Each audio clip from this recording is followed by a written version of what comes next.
অজগর উদ্ধার মাথাভাঙায়। শুক্রবার মাথাভাঙা 1 ব্লকের পচাগড় গ্রাম পঞ্চায়েতের বেলতলা গ্রামে অজগর উদ্ধারের ঘটনায় চাঞ্চল্য ছড়ায় এলাকা জুড়ে। এক ব্যক্তি বাড়ির পাশে অজগর সাপ দেখে চিৎকার করলে গ্রামবাসীরা ঘটনাস্থলে ছুটে আসে।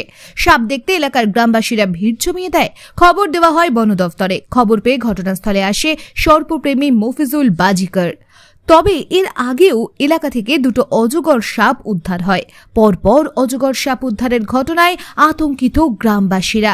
এলাকায় জঙ্গল পরিষ্কার করার দাবি তুলেছেন গ্রামবাসীরা।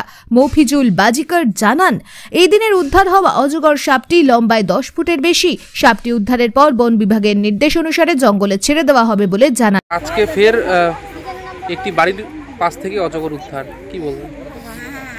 অ্যাকচুয়ালি যে বেলতলা যে এলাকাটা আছে, পাশেই আমাদের একটা ফরেস্ট রয়েছে এবং পাশে মানসাই নদী রয়েছে।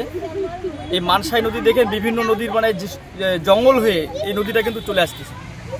শুধু এই অজগর না, অন্যান্য সাপরাও কিন্তু সেই বন্যার সময় এই জায়গা দিয়ে উঠে আসে এবং যে জায়গায় তারা দ্বীপ পায় সেই জায়গায় কিন্তু সাপগুলো উঠে আসে। এটা ঘাবড়ানোর কোনো কিছু নেই, সাপ তো থাকবেই। যে জায়গায় মানুষের বসবাস থাকবে সে জায়গায় বিভিন্ন প্রকারের জীবজন্তুও তারা বসবাস করবে, সাপও তাদের মধ্যে একটা প্রাণী। তবে অজগর সাপের বিষ নেই। আর পরপর 3 দিন আজকে নিয়ে 3টা হলো অজগর, আজকেরটা একটু বড়। আমরা PRM বেগরাজ 1997 সালে প্রতিষ্ঠিত হয়েছিল। সবচেয়ে সাশ্রয়ী মূল্যের বাড়ি, উচ্চমানের বিলাসবহুল স্থাপনা ও মাইল ফলক তৈরি করে বাণিজ্যিক প্রকল্পগুলির মাধ্যমে আমরা আজীবনের আস্থা অর্জন করেছি এবং এর জন্য বিভিন্ন পুরস্কারও পেয়েছি। আমরা শত শত মানুষের স্বপ্নের আবাসন তৈরি করছি ও অসংখ্য সম্ভাবনাময় সমাজ গড়ে তুলছি। তবে আর প্রতীক্ষা কিসের? আসুন আমরা সকলে মিলে একটি আধুনিক জীবনযাত্রা গড়ে তুলি। বিস্তারিত জানতে আজই কল করুন। মাথাভাঙা বন বিভাগের পক্ষ থেকে আমাদের কাছে খবর আসে এবং আমরা মাথাভাঙা বন বিভাগের হয়ে আমি এসে সেই অজগরটিকে উদ্ধার করলাম। কত ফুট লম্বা হবে আজকেরটা? মিনিমাম প্রায় তো 10 ফুটের উপরে হবে। 10 ফুটের উপরে। কত কেজি ওজন কতটা হবে? ওয়েট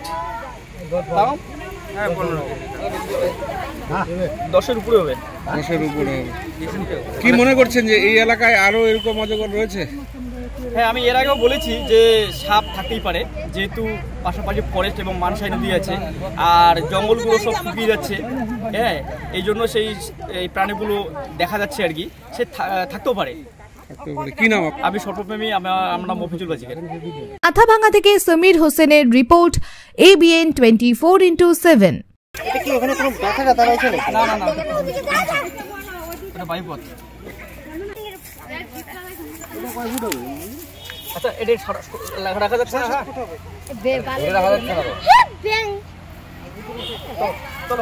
আমাদের কাজ না, আমাদের কাজ করতে পারলাম না। একটু 1 মিনিট।